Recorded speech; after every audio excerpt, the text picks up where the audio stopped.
parole de femme. Cette semaine, nous allons voir 5 signes qui nous indiquent que nous sommes sur le bon chemin. 5 signes qui nous indiquent que nous sommes toujours en train de grandir et de nous approcher de Dieu. Alors, j'espère que vous allez vous reconnaître dans les 5 signes des filles. Quelque part. Quelque part. Bon, Nadine, en plus, il ne sera pas là avec nous toute la semaine. Comment Laure va venir aussi nous rejoindre. Vous allez vous partager la semaine, mais quand même, je t'encourage, Nadine, à suivre les émissions pour que toi-même tu puisses on va te parler, Nadine, dans ces émissions. pour que toi-même tu puisses t'évaluer. Et aujourd'hui, nous allons parler d'un sujet qui vous plaît à tous et à toutes, la correction. Yeah. Savoir accepter la correction, on va voir que c'est vraiment un des signes qui montre qu'on est sur le bon chemin, qu'on a gardé un bon cœur. Et je tiens à attester que ces 2 personnes ici présentes sur le plateau sont des personnes totalement ouvertes à la correction. C'est ce qui est préférable pour participer aux émissions. Nous-mêmes, on se sent corrigés dans nos propres émissions quelquefois. Non, ça vous est jamais arrivé? Absolument. Vraiment. Absolument. Ouais, surtout quand Aurélie parle, non? Surtout toi. Donc bon, on rentrera pas on sortira pas les dossiers aujourd'hui, peut-être une prochaine fois. Et j'aimerais commencer en nous lisant ce verset de la semaine dans 1 Pierre 2:1. Débarrassez-vous donc de toute méchanceté et de toute ruse, de l'hypocrisie, l'envie et toute médisance, et comme des enfants nouveau-nés, désirez le lait de la parole. Ainsi, grâce à lui, vous grandirez pour le salut. Et c'est ce que nous voulons vraiment, nous voulons grandir, nous voulons avoir soif de Dieu, nous voulons aussi prendre les bonnes décisions, renoncer à ce qui doit être abandonné et avoir soif de ce qui est bien pour pouvoir nous approcher du Seigneur. Donc, on va commencer tout de suite avec toi, Nadine. On va faire un petit point. Alors, on fait le point en ce lundi. On a fait un sondage, en fait, sur notre page YouTube, la page YouTube de EMCI. Vous allez sur Communauté pour y voir les différents sondages par rapport aux émissions à venir et vous pouvez y répondre. Et on a fait un sondage récemment qui demandait comment vis-tu la correction, par Dieu, par sa parole ou encore les hommes. Et 5% avaient répondu très mal, ça me vexe. 75% avaient répondu c'est difficile, mais je sais que c'est pour mon bien. Et 19% ont répondu très bien, j'en ai besoin. Bon, bravo aux 19%.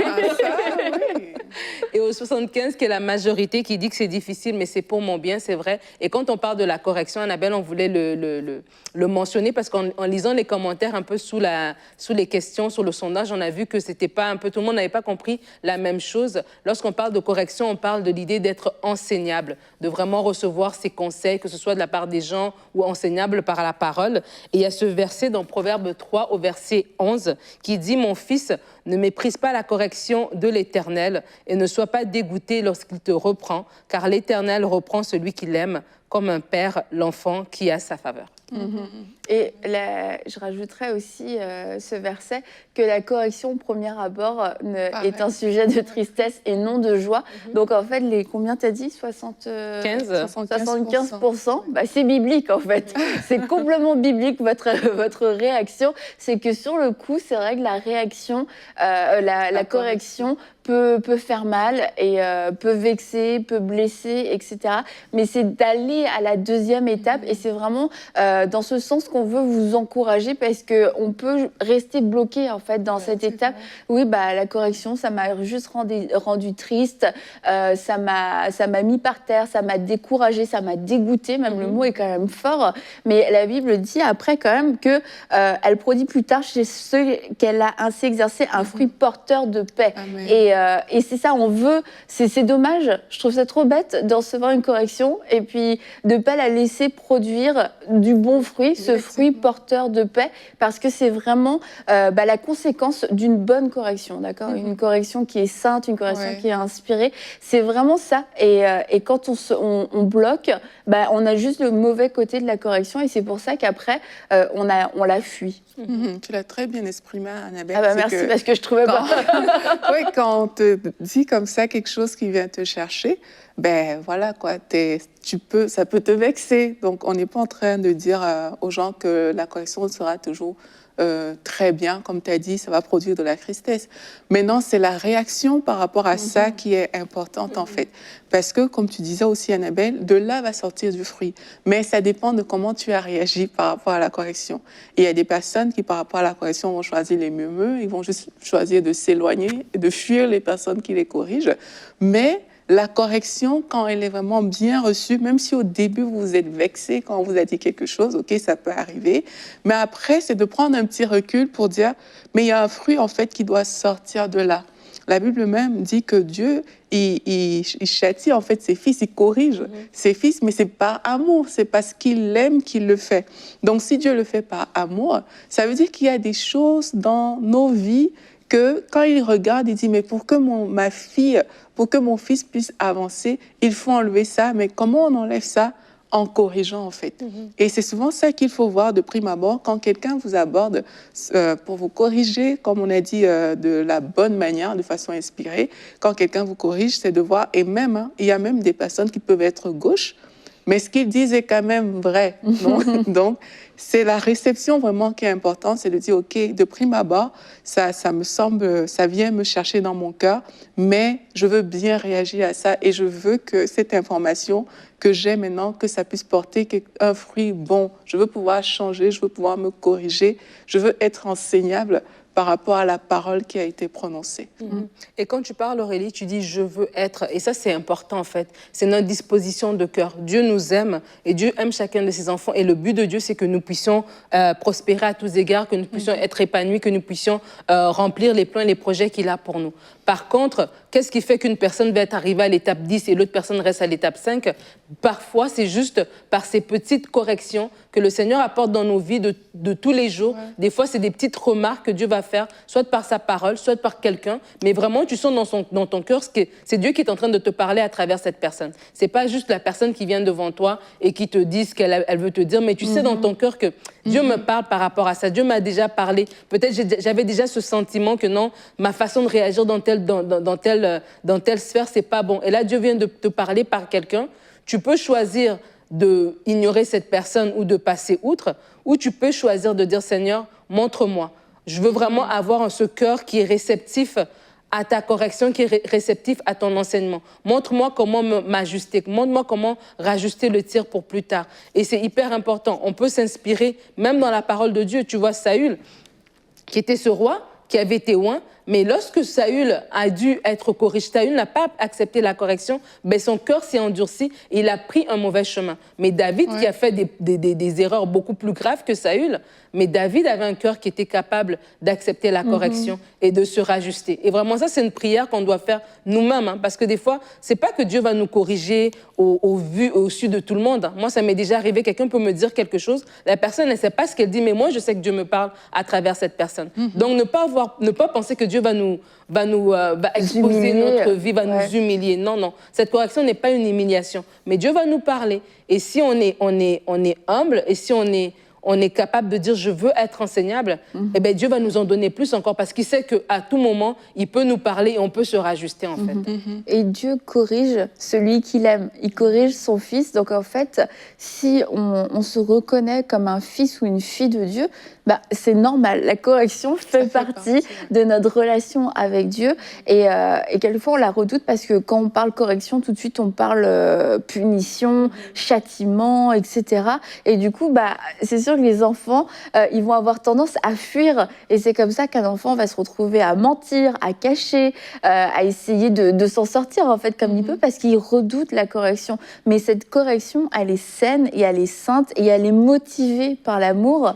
Et c'est pas du tout une correction qui... Elle fait mal à notre orgueil, elle fait mal à notre ego. Mais c'est pas une punition violente où tu te fais taper pour rien par Dieu, il va t'humilier, comme tu disais. Non, c'est vraiment pour ton bien. Et c'est pas forcément quelque chose... de violent. Ouais, c'est ça, de violent. C'est juste une parole. C'est comme, ah bah, regarde comment t'as parlé à cette personne. sois plus douce. Tu vas juste peut-être tomber sur un verset alors que tu es en train de scroller et que votre douceur soit connue de tous. Et tu sais que juste avant, tu as peut-être été un peu sec, un peu froid avec quelqu'un et là, tu vois là le verset que votre douceur soit connue de tous. Tu sens en toi que ça fait un petit truc, tu te sens repris. Mais en fait, c'est la correction de Dieu. C'est ça, c'est juste ça. Donc, il n'y a pas besoin de la fuir. Elle fait pas peur dans le sens, ça se passe dans un premier temps, en tout cas, quand on l'accepte, ça se passe entre lui et nous. Et puis notre souplesse à recevoir la correction va aussi simplifier le processus. Plus on va être tendre, ok, que ma douceur soit connue de tous. Seigneur, c'est vrai, t'as raison. J'ai manqué de douceur dans cette situation, je te demande pardon. Et on va voir qu'en fait, que quand on apprend à recevoir la correction, de cette façon-là, ça va même nous faire découvrir encore plus la bonté de Dieu parce qu'on va sentir qu'il n'y a aucune condamnation après. On demande pardon, on se repent, puis nous-mêmes après, spontanément, on a cette prière qui continue. Mais aide-moi à changer et donne-moi une autre opportunité aujourd'hui même que je puisse montrer à tous que je suis remplie de douceur. Et ça vient de cette correction qui est pure et qui produit un bon fruit. Et quelquefois, on a l'impression que le fruit va mettre 10 ans à sortir, mais quelquefois, c'est 30 secondes en fait. Effectivement, Annabelle. Et même, tu parles de la douceur, par exemple, mais ça fait en sorte justement que, comme tu dis directement, tu vas te retrouver en train de manifester ce fruit parce que tu as accepté quelque chose. On peut pas, ce qu'on rejette ne peut pas faire partie de notre vie en fait. Donc si quelqu'un vient te corriger et que tu rejettes cette correction, sache que ça va pas faire partie intégrante de ta vie. Et il y a des personnes comme ça qui ont des défis qui persistent parce qu'ils ont rejeté la correction. Parce que la correction est censée apporter la sagesse. Quand on lit dans Proverbe 5, verset 13, ça dit « Comment ai-je pu ne pas écouter la voix de mes maîtres, ne pas prêter l'oreille à ceux qui m'instruisaient ?» Donc peut-être à ceux qui m'ont apporté la correction. « Peu s'en est fallu que je n'ai éprouvé tous les malheurs au milieu du peuple et de l'assemblée. » Donc on ferme ses oreilles à de l'instruction, à la correction, mais peu s'en est fallu qu'on éprouve tous les malheurs en fait. C'est comme si on s'ouvre justement on élimine ces choses-là de notre vie, ces choses qui auraient été bonnes pour nous, ces choses qui auraient été profitables. C'est comme si on les met de côté. Du coup, on reste enfermé dans ce que je peux appeler aujourd'hui le malheur, parce que c'est ce qu'on corrige, c'est ce qui n'est pas bon, forcément. C'est ce qui doit sortir. Donc, plus tu vas rester là, tu ne vas pas vouloir être enseignable, le fruit ne peut pas être porté. Et c'est aussi la perspective qu'il faut avoir de prime abord lorsqu'on nous reprend, lorsqu'on nous corrige sur certaines choses. Il faut changer de perspective. Parfois, il faut juste prendre du recul. Et même si la séance tenante, c'est dur, prendre du recul peut-être quand tu rentres chez toi. Et puis tu dis, mais qu'est-ce que ça signifie pour moi? Surtout que dans certains cas, il y a des personnes différentes qui ne se sont pas concertées, te font des remarques qui reviennent. On dirait que c'est du vécu, Aurélie. Prends du recul et pose-toi la question, mais si différentes personnes le disent, peut-être c'est vrai, mais non, Seigneur, aide-moi en fait dans ce processus-là à m'améliorer, à aller de l'avant. Peut-être ça ne se fera pas par un claquement de doigts, mais la conscience de cette chose fait que tu vas le travailler en fait, si tu as accepté la correction. Mais tu vois, la correction, c'est un signe aussi de maturité. Tu as dit tout à l'heure que les enfants, ils vont vouloir se cacher lorsqu'on leur fait une remarque par rapport à quelque chose qu'ils ont fait qui doit changer.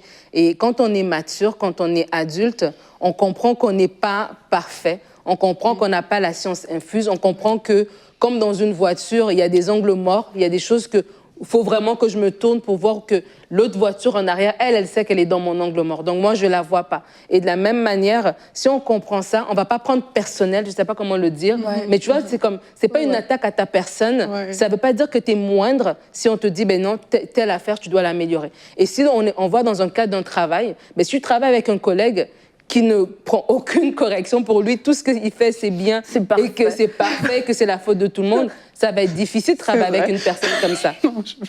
Si dans le couple, Tu as un mari, tu as une femme qui, tout ce qu'elle fait, c'est bien, tout ce qu'il fait, c'est bien, ça va être compliqué. Mais c'est un signe d'amour aussi. Un mari ou une femme qui est capable de dire « Ah tiens, là, t'as raison, là, j'ai mal fait, là, je vais m'améliorer. » Et quand on accepte la correction, on va à des étapes supérieures, en fait. Moi, j'ai la pensée de Pierre. Pierre a vu la vision de la nappe.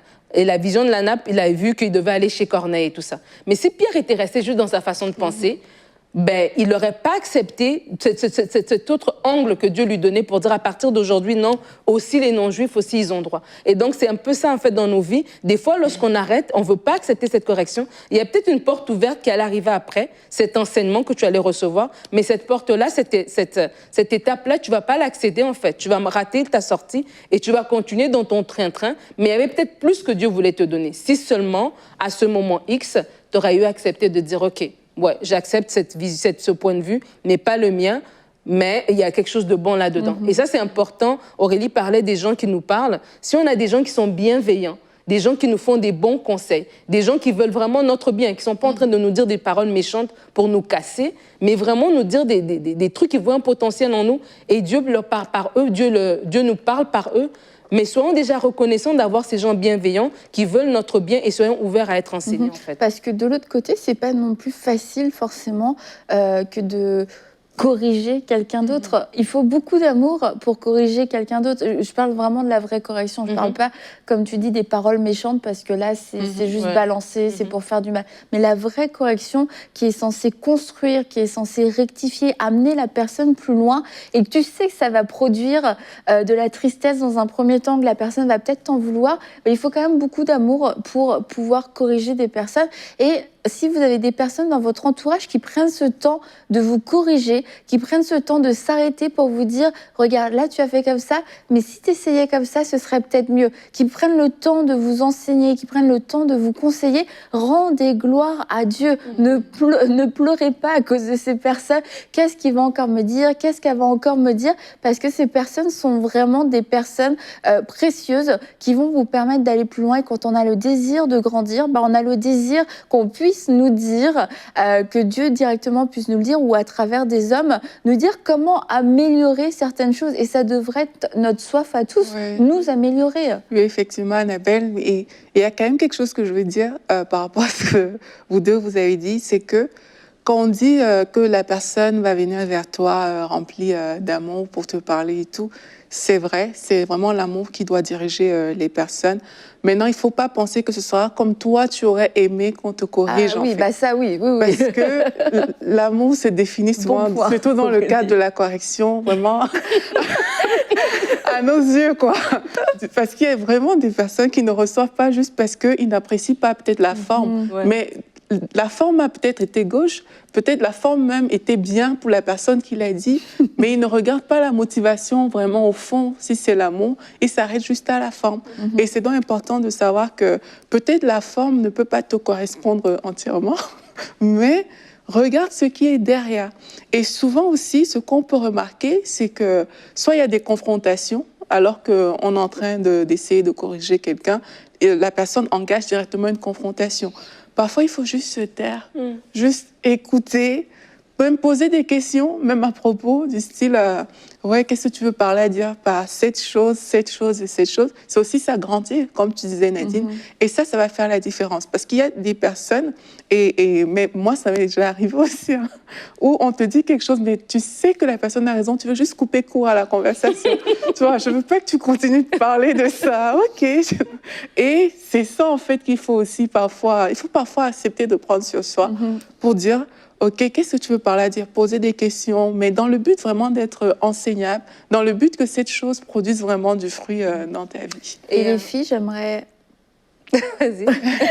J'aimerais qu'on puisse écouter le témoignage de Stéphanie Sté, qui est ma belle-sœur. Coucou.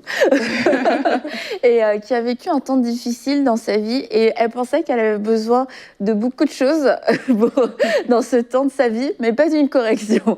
Mais pourtant, elle a vécu la correction de Dieu et ça a été le tremplin pour sa vie. Alors on va tout de suite écouter le témoignage de Stéphanie. Elle l'a vécu. Alors j'aimerais vous relater mon expérience que j'ai pu vivre en 2019 Ça a été une année très bénéfique pour moi. En début de cette année, j'étais vraiment au plus mal, c'est-à-dire que j'avais mes idées qui étaient complètement faussées sur moi-même. J'avais une très, très mauvaise image de moi-même et surtout une très mauvaise image des gens qui m'entouraient. Et du coup, j'étais tellement triste et tellement loin de la vérité que j'ai voulu passer un temps avec le Seigneur pour comprendre pourquoi j'étais si mal et pourquoi j'étais si triste en tant que chrétien.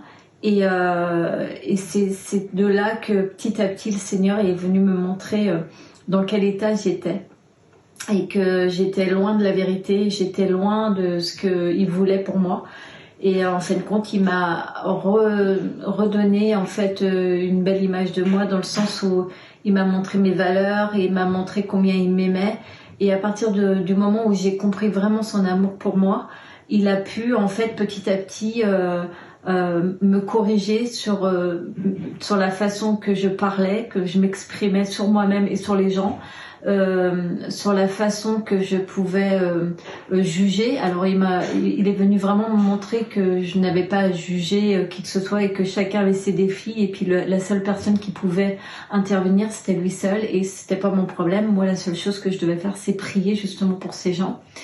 Après donc quand j'ai compris qu'il m'aimait, quand j'ai compris que je n'avais pas à juger, il est venu approfondir en fait et tous les messages, toutes les émissions vers lesquelles j'ai été dirigée par le Saint-Esprit n'ont fait que m'apporter en fait des révélations de mon état spirituel et que j'étais loin de cette maturité et au final en fait je suis passée par toutes les émotions, que ce soit les pleurs, que ce soit par de la joie, de l'apaisement, du soulagement aussi parfois. Et en fin de compte, cette année où j'ai été 6 mois en fait à part avec Dieu, ça a été 6 mois où il m'a corrigée et puis qui m'a en fait relevée et je sais qu'après ces temps-là, j'ai compris ce que c'était que la maturité spirituelle. Et je rends gloire à Dieu en fait pour vraiment cette année et aujourd'hui je tourne mes regards vers lui seulement, je me confie en lui, je vais pas vers les hommes et puis ça fait toute la différence. Merci beaucoup Stéphanie et c'est vraiment un beau témoignage, je trouve ça très beau de dire. C'était une année bénéfique, Dieu m'a corrigée avec un si beau sourire, mais c'est vraiment ça le travail de la correction. Puis comme je le disais, je pense qu'en prenant ce temps à part avec Dieu, parce que vraiment elle allait vraiment pas bien, elle vivait des défis et j'avais au début intitulé le témoignage, je pensais qu'ils avaient tous tort.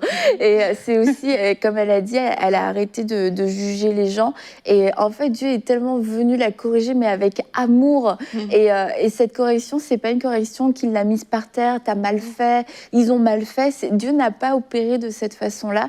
Dieu a opéré au plus profond en elle, dans son identité, dans la vision qu'elle avait aussi de Dieu. Et ça a été un tremplin pour elle, vraiment pour aller dans une autre dimension au niveau de sa vie spirituelle.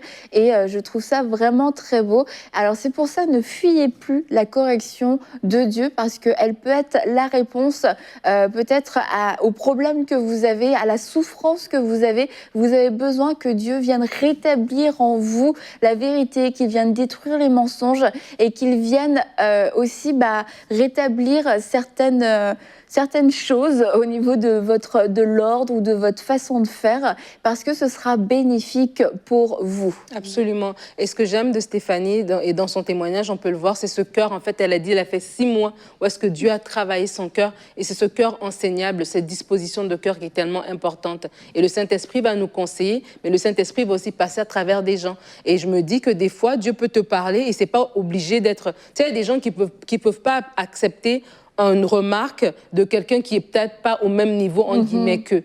Mais en fait, Dieu se sert de qui il veut. Et quand tu regardes, par exemple, moi, ça m'a frappé, je disais ça ce matin, Moïse, quand Moïse devait passer toute la journée à juger le peuple, et que Jéthro lui dit, mais attends, tu vas t'épuiser, tu vas épuiser le peuple, voici ce que tu devrais faire, mettre des chefs de centaines, de mille, etc. Ben, Moïse a trouvé, OK, il a accepté. Tu sais, Moïse s'est pas dit, mais attends, moi, je viens de sortir 2 millions de gens d'Égypte. Toi, tu étais en visite avec tes petites brebis de Madian. Tu veux me dire comment gérer 2 millions de personnes? Parce que dans la réalité, dans le naturel, on va se dire, attends, moi, je sais pas moi, cette femme avec 5 enfants, je roule depuis, je sais pas moi, 15 ans de mariage. Toi, tu es une petite jeune. Tu vas me donner un conseil. Mais des fois, la petite jeune, elle sait te dire, parce qu'elle est une jeune, elle a la perspective peut-être de tes enfants, elle pourrait te dire, ah tiens, là, tu es un peu trop dur, ah tiens, là, tu devrais faire ceci. Et donc, juste d'avoir ce cœur enseignable va faire que Dieu peut passer à travers une personne que tu estimes très, très bien, mais à travers aussi quelqu'un qui n'a peut-être pas la même expérience de vie que toi, mais il y a quelque chose que Dieu peut passer à travers lui pour t'enseigner. C'est sûr, c'est clair. Et même quand tu parles aussi, j'aimerais aussi encourager les gens à ne pas se laisser déborder par les émotions. Hein, parce que la correction peut produire toutes sortes d'émotions et puis parfois on peut aller trop loin là-dedans. Mais une chose aussi que j'aimerais dire, c'est quand on parle correction, bon, parfois tu peux te dire vraiment encore ça à travailler chez moi, encore telle chose. Mais si le Seigneur vous a juste montré un point à travailler, Annabelle a pris l'exemple au début de la douceur, ça veut dire qu'il y a beaucoup de choses qui sont bonnes. Quelquefois, on se limite parce qu'on nous a corrigés parce qu'on t'a montré une chose, c'est comme si t'es nul, quoi. Mais non, c'est juste cette chose-là qui a été exposée, mais ça ne signifie en aucun cas que tu n'es pas quelqu'un de bien, que tu n'es pas quelqu'un qui est appelé à faire de bonnes choses dans ta vie. Donc, c'est important vraiment d'avoir la bonne perspective par rapport à la correction et de comprendre que, OK, on m'a parlé de ce point-là, mais sur tous les autres points, si on ne me les a pas mentionnés, peut-être que je suis dans le bon à ce niveau-là et se réjouir par rapport à ça. C'est vrai. Peut-être. Jusqu'à ce qu'on t'en dise plus sur autre chose. Que ton cœur puisse recevoir plus la correction. En tout cas, le Seigneur peut utiliser différentes façons pour vous corriger, que ce soit à travers sa parole, à travers des enseignements, à travers des discussions qui peuvent sembler tout à fait anodines, à travers aussi des personnes à qui il va donner du discernement, il va donner de la sagesse à travers des aînés ou des moins aînés, comme on l'a vu aujourd'hui. Mais on veut vraiment vous encourager à garder un cœur disposé, un cœur ouvert et à vouloir constamment grandir et dire, Seigneur, je veux apprendre. Je ne crois pas que je sois encore arrivée à la perfection. Il y a des choses qui ont encore besoin d'être aimantées en moi. Il y a des choses que j'ai tout simplement besoin d'apprendre parce que je ne connais pas. Et je veux, Seigneur, que tu puisses le faire. Je veux être ce vase qui est malléable entre tes mains, malléable dans la correction, malléable dans le changement, malléable dans la croissance.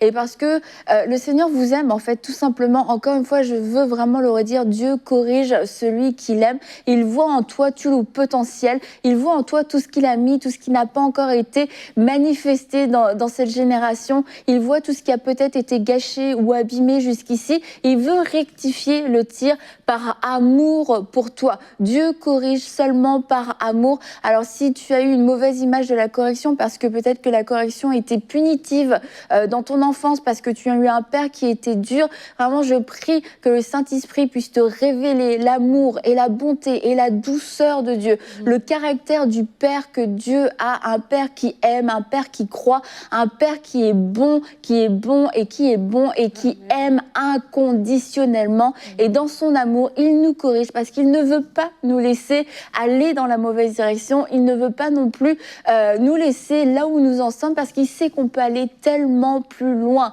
Alors la correction, c'est une bonne chose. Soupirez après la correction et changez votre réponse dans le sondage. Et on se retrouve demain pour une prochaine émission de Paroles de Femmes.